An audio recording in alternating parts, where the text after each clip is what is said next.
기독교에는 교회력이라는 게 있어요. 들어보셨나요?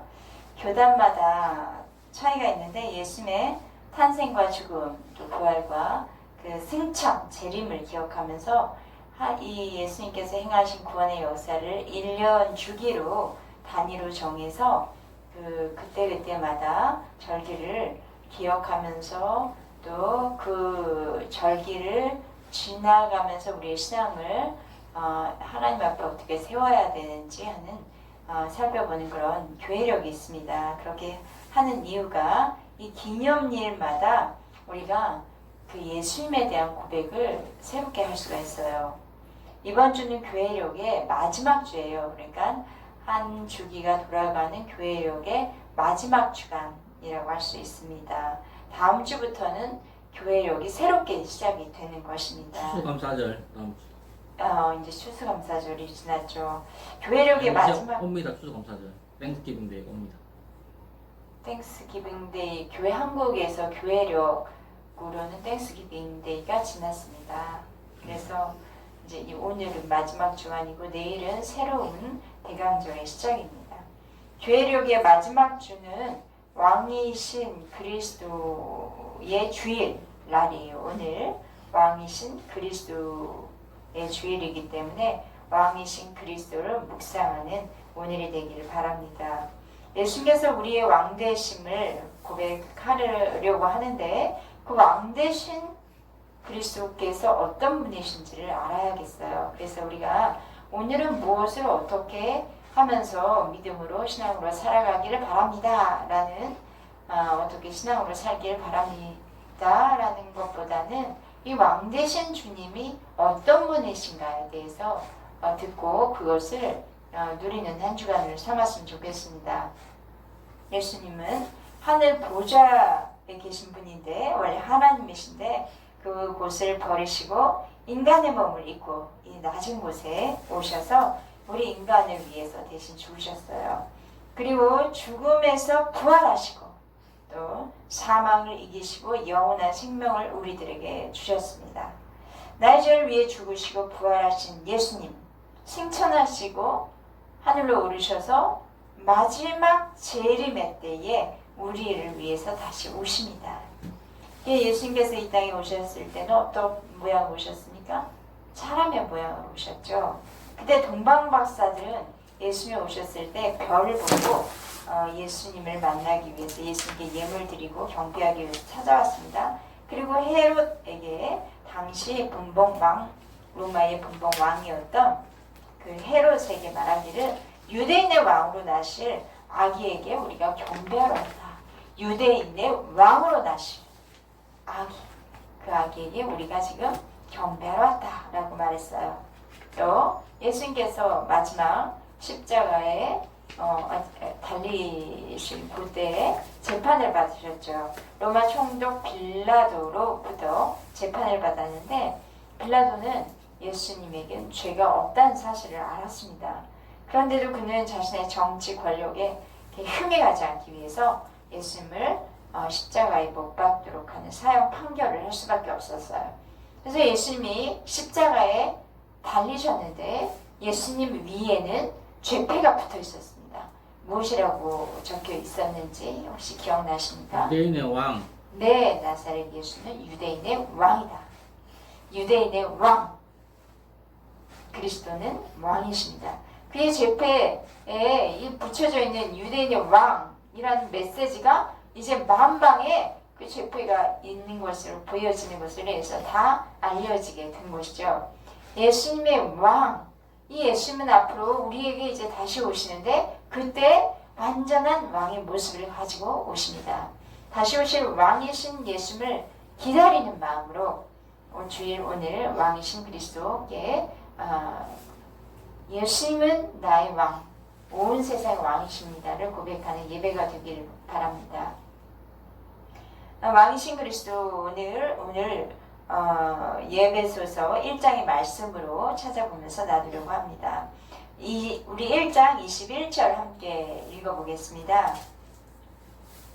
오늘의 말씀의 주제라고 할 수 있는 요절 말씀입니다. 시작. 모든 통치와 권세와 능력과 주권과 이 세상뿐 아니라 오는 세상에 일컫는 모든 이름 위에 뛰어나게 하시고. 바울 사도는 선포합니다. 무엇이라 선포하냐면 하나님께서 예수님을 통해서 구원 사역을 하셨다는 것과 이 구원의 사역은 전적으로 이 하나님의 뜻에 순종하신 예수님을 하나님께서 모든 이름 위에 뛰어난 분이 되게 하셨다고 선포하고 있는 것입니다. 모든 이름 위에 뛰어나신 예수님, 그 예수님은 바로 우리의 왕이십니다. 우리의 통치자라는 뜻이에요. 예수 그리스도는 세상의 그 어떤 이름과 어떤 위대하다는 이름과도 비교할 수 없는 뛰어난 분이십니다. 그분은 바로 창조주가 되시죠. 여기에서 모든 이라는 뜻은 이 세상과 앞으로 다가올 오는 세상을 말해요. 그러니까 지금의 현재뿐만 아니라 변화해 가는 미래의 그 세상을 모두 포함하는 것이죠. 이 세상과 오는 세상의 모든 이름 위에 뛰어나신 예수님이 어떤 일을 하셨는가 살펴보겠습니다. 첫째, 신령한 복을 우리에게 주십니다. 3절 같이 읽겠습니다. 제가 오늘 본문이 길기 때문에 많은 부분을 다 다룰 수는 없고요. 그냥 부분적으로 다루도록 하겠습니다. 3절입니다. 찬송하리로다 하나님 곧 우리 주 예수 그리스도의 아버지께서 그리스도 안에서 하늘에 속한 모든 신령한 복을 우리에게 주시되. 하나님께서 우리에게 하늘에 속한 신령한 복을 우리에게 주십니다. 그런데 그리스도 안에서 주신다고 했어요. 그리스도 안에서란 말은 그리스도를 통해서 하늘의 신령한 복이 우리에게 주어지는 거예요. 신령한 복은 영적인 복을 말하는데 하나님 나라에 속한 복입니다. 세상에서도 복이라는 말 하죠. 건강이라든가 재물이라든가 뭐 자녀의 형통함이라든가 뭐 오래 사는 거, 그런 여러 가지 세상 살이에서 잘 되었다라고 말할 수 있는 복이 있습니다. 이런 것들은 눈에 보여지는 어떤 물질적인 부요함이라고 할 수 있겠어요. 그런데 하늘에 속한 신령한 복, 이것은 그 하나님 나라에 속한 복인데 그건 예수님을 믿고 성령께서 주시는 복이에요. 곧 죄사함과 영원한 생명입니다. 하나님이 하늘에 속한 신령한 복만 주시는 분이라고 지금 제가 말하고 싶은 것은 아닙니다. 그런데 하나님은 근본적으로 우리에게 주시려고 하는 것, 그것은 바로 하늘에 속한 복으로서 죄의 용서함과 영원한 생명을 주기 원하시는 것이라는 거죠. 8절 말씀 같이 읽겠습니다. 이는 그가 모든 지혜와 총명을 우리에게 넘치게 하사. 하나님께서 예수님을 통해서 성령을 우리에게 부어주셨죠. 성령님은 지혜와 총명을 우리에게 넘치도록, 조금이 아니라 넘치도록 부어주세요. 지혜와 총명을 주시는 이유가 무엇일까요? 그것은 진리를 분별하기 위한 것이에요. 진리라고 하는 그럴듯한 모조품이 세상에는 아주 많아요. 그래서 이것을 붙들고 살아야 내 인생이 형통한 것 아닌가, 잘 되는 것 아닌가. 이 진리가 이렇게 세상에서 떠도는 진리라고 하는 어떤 것을 붙잡아야만 그게 옳은 인생이 아닌가, 그렇게 생각을 하죠. 그런데 9절 말씀을 보니까 그 뜻의 비밀을 우리에게 알리신 것이요, 이렇게 적혀져 있어요. 여기에서 진리는, 우리가 방금 얘기한 진리는 그 뜻의 비밀이에요. 하나님의 뜻의 비밀이에요. 그래서 우리가 하나님의 뜻을 알고 그의 뜻대로 살아가는 것이 하나님이 주시는 모든 지혜와 총명이 넘치는 사람입니다. 또 하늘의 신령한 복을 받는 가진 사람이죠. 하나님의 뜻은 쉽게 할 수 있습니까? 누구나 쉽게 그냥 뚜껑 열면은 보여지고 알려지는 그런 것들이 아니에요. 비밀이라고 한 거 보니까 이 하나님의 뜻은 비밀스럽게 감추어져 있어서 알려고 하면 그거 문을 열 수 있는 열쇠가 필요해요.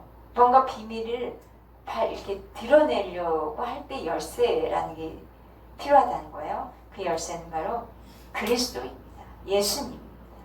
예수님을 만나고 예수님을 알아야만, 믿어야만 그 열쇠를 열고 하늘의 그 비밀, 하나님의 뜻인 비밀을 알 수 있습니다.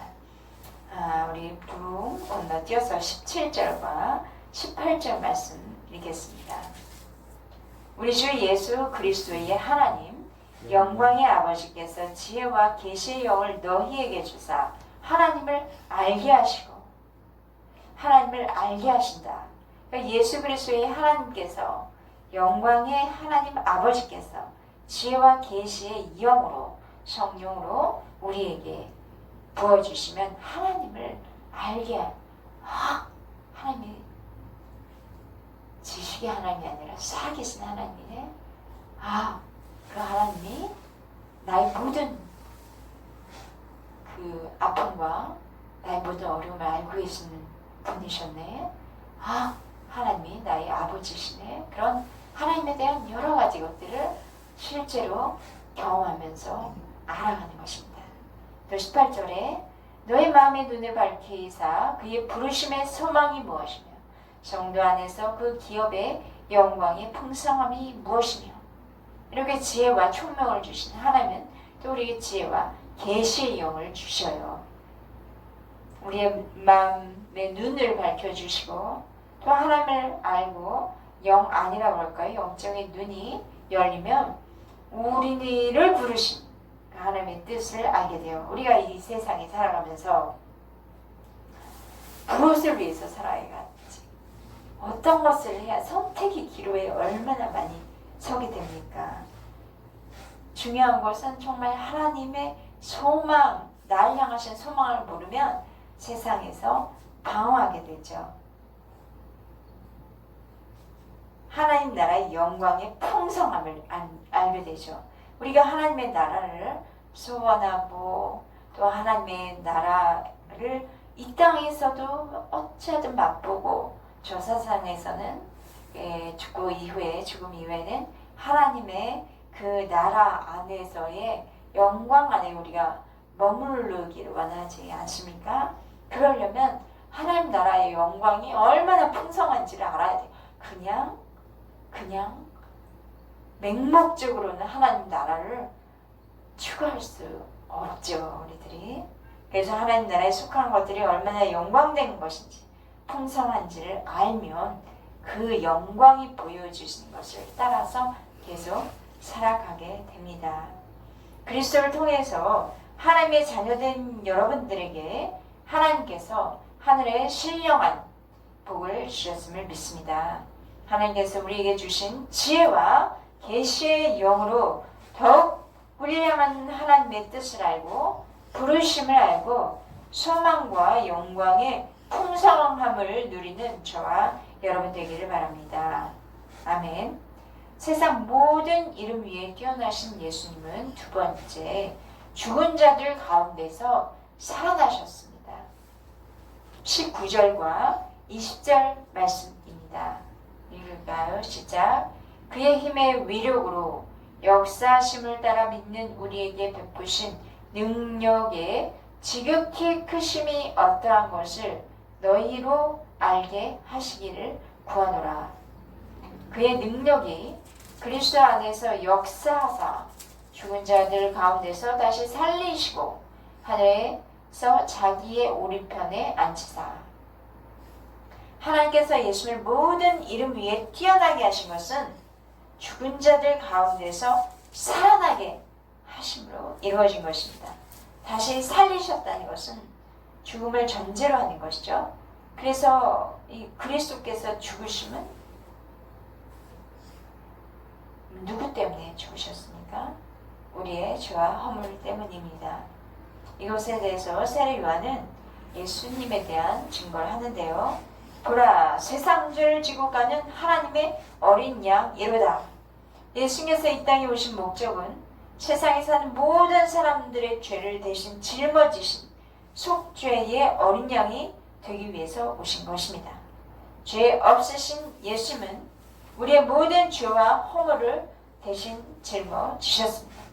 예수님께서 죽으신 것은 우리의 죄와 허물만을 지고 죽으신 것이 아니에요. 여기에 따르는 우리의 질고, 질병, 고통, 또 절망, 수고하고 무거운 짐을 진 모든 것을 다 우리 것을 가져가셔서 예수님 어깨에 짊어지고 십자가로 나아가신 것입니다. 이렇게 예수님은 속죄의 어린 양으로 죽으셨어요. 그런데 하나님께서 죽으신 예수님을 다시 삶 안에 살리셨습니다. 예수님께서 죽음을 이기시고 부활하신 것이에요. 예수님은 우리에게 생명을 주실 수 있습니다. 죽음의 권세를 이기고 부활하신 예수님은 모든 이름 위에 뛰어난 분이 되었습니다. 죽음에서 부활하신 예수님은 그리고 지금 어디에 계실까요? 우편. 네, 누구 우편? 하나님. 네, 하나님 우편에 앉으셨습니다. 그 말씀 20절 말씀입니다. 20절 말씀 같이 읽을까요? 시작. 그의 능력이 그리스도 안에서 역사하사 죽은 자들 가운데서 다시 살리시고 하늘에서 자기의 오른편에 앉히사 모든 인류를 위한 속죄의 어린 양이 되어 십자가에 죽으신 예수님을 하나님께서 살리시고 승천하셨죠. 승천하게 하셨죠. 바울은 이 하나님께서 예수님을 하나님 보좌 오른편에 앉게 하셨다 말씀하고 있는데, 하나님께서 예수님을 세상에 보내실 때에 예수님이 전적으로 하나님의 뜻에 순종하셨고요. 또 십자가 지실 때서 아버지의 뜻대로 순종하신 것입니다. 이렇게 아버지의 뜻에 절대 순종하신 예수님을 하나님은 하늘에 하나님 보좌 우편에 앉게 하신 거예요. 오른편에 앉으사. 그럼 아버지, 하나님 아버지 오른쪽에 앉으셨나? 그런 공간적인 개념이 아니라 이것은 통치권의 개념입니다. 왕좌에 앉으셨다 라고 생각하시면 되겠어요. 하나님께서 그리스도를 만물의 주인 삼으시고 만물의 주인이 감당할 수 있는 권한과 능력을 주신 것입니다. 믿으십니까? 예수님은 부활하셔서 승천하셔서 지금은 우리를 위해서 초림 때 십자가에 죽으시고 너무 불쌍하잖아요. 그런 모습이 아니라 통치자에 앉으신 거예요. 예수님께서 하나님 보좌 오른편에 앉으셔서 이제는 우리를 다스리는 왕으로, 온 세상을 다스리는 왕으로, 모든 이름 위에 뛰어난 분이 되신 거예요. 그분의 권세 앞에 두려워해야겠죠. 우리는 그분의 권세를 믿을 때 이 세상에 요만한 권세에 휘둘리지 않습니다. 세 번째, 만물의 통치권은 예수님에게 있습니다.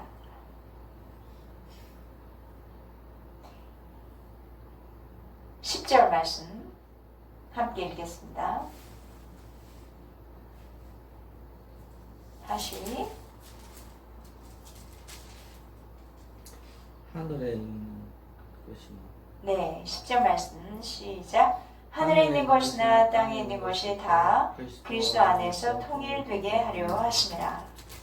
통일이 되게 하려 하신다라는 말은 하나가 되게 하신다는 뜻입니다.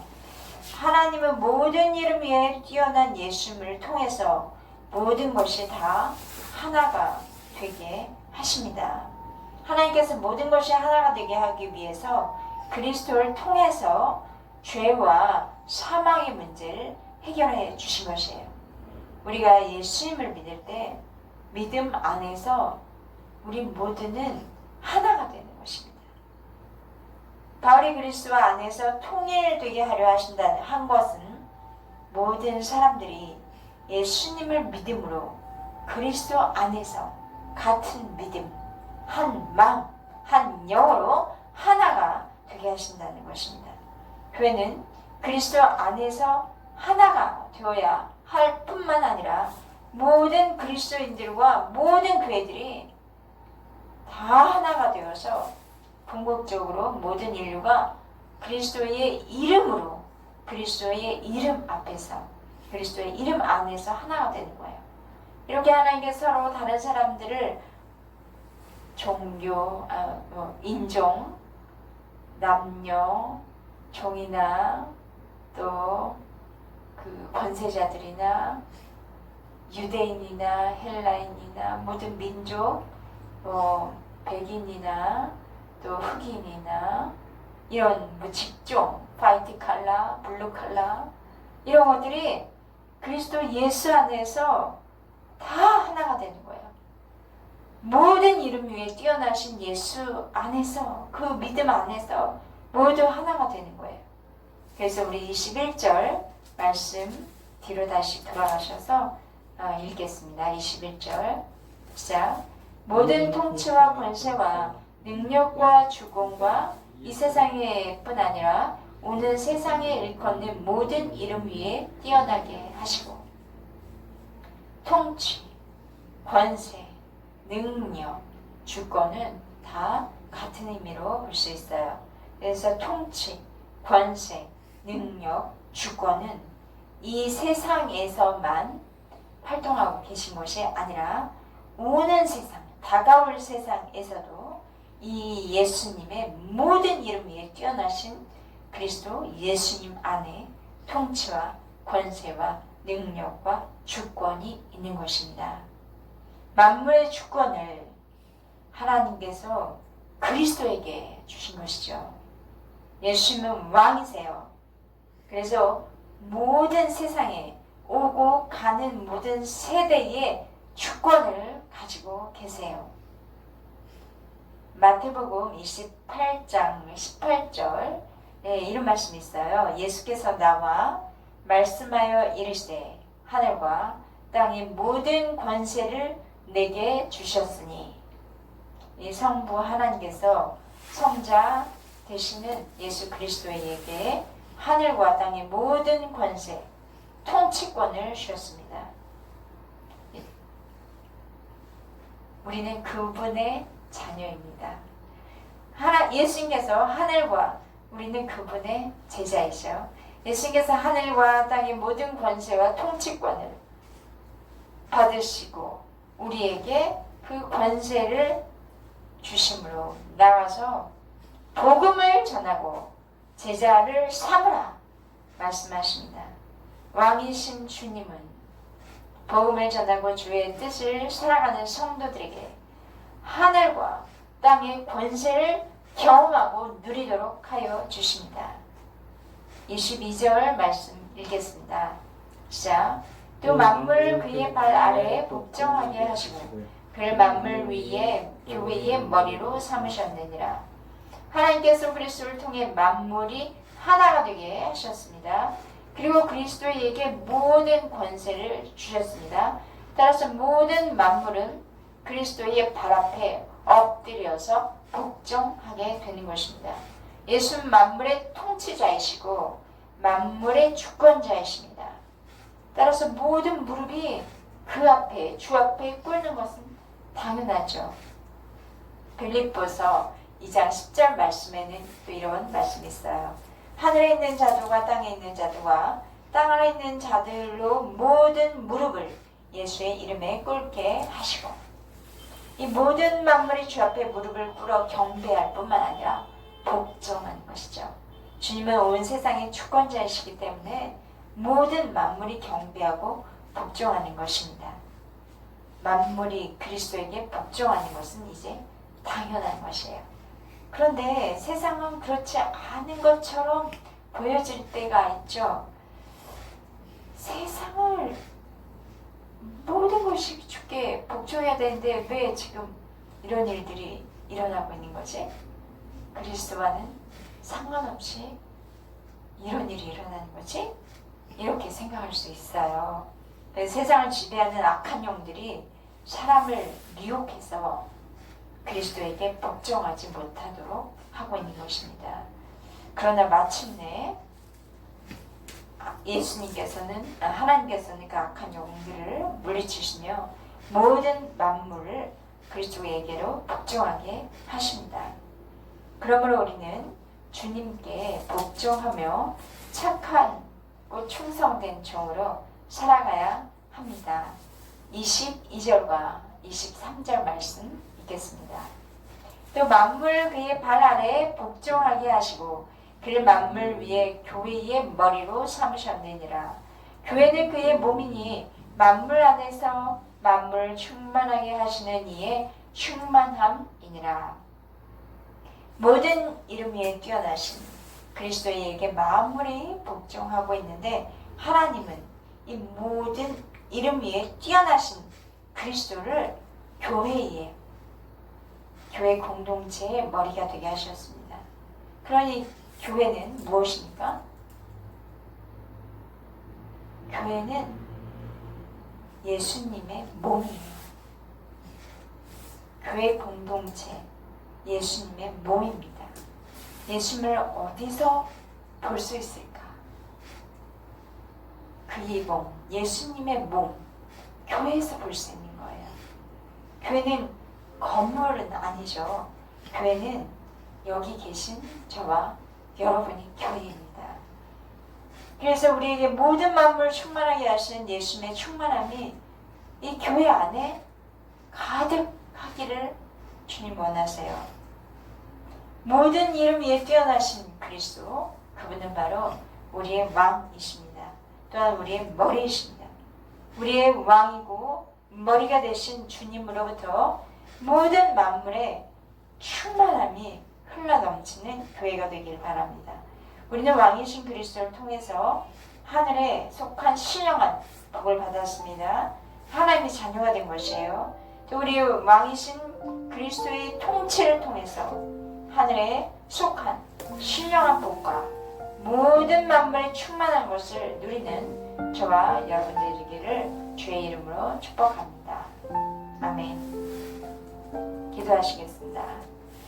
사랑의 하나님 감사합니다. 하나님께서 우리를 그리스도 예수를 믿음으로 말미암아 하나님의 자녀 삼아 주셔서 감사합니다. 이제 하나님의 자녀가 된 우리들은 하늘에 속한 모든 복들을 누릴 수 있게 되었습니다. 주님 그 영광의 풍성함, 예수님의 그 영광의 하늘에 속한 하늘의 영광의 풍성함을 우리가 알게 하여 주시고 또 우리에게를 향하신 하나님의 그 뜻을 알게 하여 주시옵소서.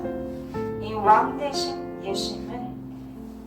예수님께서 우리의 죄를 위해서 십자가에 죽으셨지만 다시 살아나셔서 승천하셔서 지금 하늘 보좌 우편에 앉아 계시며 모든 통치와 권세와 능력을 가지신 분이심을 믿습니다. 그 예수님께서는 마지막 세대까지 그 통치와 권세와 능력을 저희들과 함께 나누며 저희가 이 땅 가운데 복음을 전하며 주님의 자녀들로 살아갈 수 있는 힘과 능력을 주시는 분이심을 믿습니다. 주님